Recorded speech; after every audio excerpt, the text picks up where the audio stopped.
समृद्धी औद्योगिक प्रशिक्षण संस्था जामरूड रोड तालुका जिल्हा बुलढाणा। आता 12वीची गरज नाही।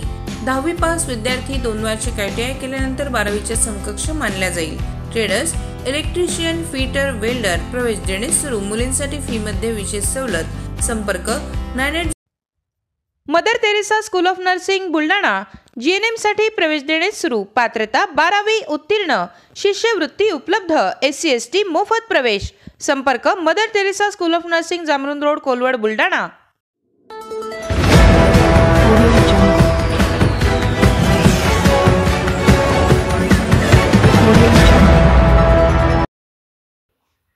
स्वर्गीय कैलास नागरे यांच्या पत्नीचे अन्नत्याग आमरण उपोषण सुरू।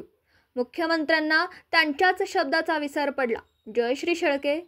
बुलढाणाच्या खडकपूर्णा धरणातून परिसरातील 14 गावांना सिंचनासाठी पाणी मिळावं यासाठी शिवनी आरमाड येथील कैलास नागरे या युवा शेतकऱ्याने आत्महत्या केली।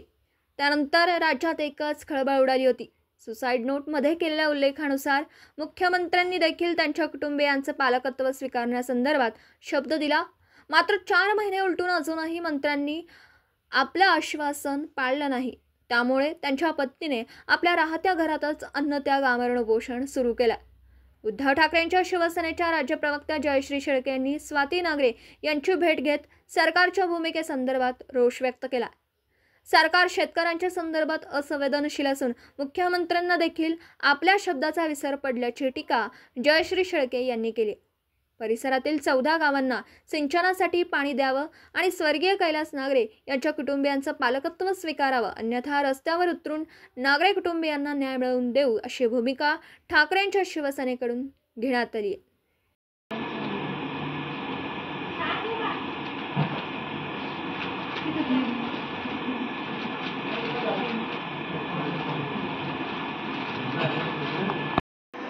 राज्य पुरस्कार प्राप्त युवा शेतकरी दिवंगत कैलास भाऊ नागरे यांनी जवळपास 4 महिन्यापूर्वी खडकपूर्णा येथील पाण्यासाठी 14 गावांना खडकपूर्णाचं पाणी मिळावं यासाठी आपली जीवनयात्रा संपवली।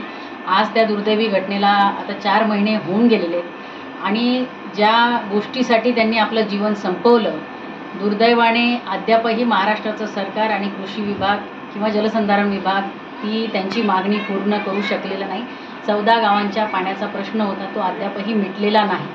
परंतु हे करत असतानाच राज्य शासनाचे प्रतिनिधी म्हणून या राज्याच्या मुख्यमंत्र्यांनी त्या ठिकाणी सभागृहामध्ये असं आश्वासन दिलं होतं की दिवंगत कैलास भाऊ नागरे यांनी जी काही अपेक्षा त्यांच्या मृत्यूपूर्वी लिहिलेल्या चिठ्ठीमध्ये पत्रामध्ये व्यक्त केलेली होती, त्यांच्या मुलांचं पालकत्व हे सरकारनं स्वीकारावं, हे सरकार स्वीकारेल असा शब्द माननीय मुख्यमंत्र्यांनी सभागृहामध्ये दिलेला होता। दुर्दैवाने माननीय मुख्यमंत्र्यांना त्यांच्याच दिलेल्या शब्दाचा विसर पडलेला आहे आणि राज्य सरकार आणि या राज्याचा कृषी विभाग हा शेतकऱ्यांच्या बद्दल किती अनास्था ठेवून आहे आणि किती असंवेदनशील आहे याचा प्रत्यय आपल्याला प्रत्येक दिवशी येतोय आणि असं सरकार आणि असे कृषी मंत्री या महाराष्ट्राला लाभलेत हे या राज्याचं दुर्दैव आहे।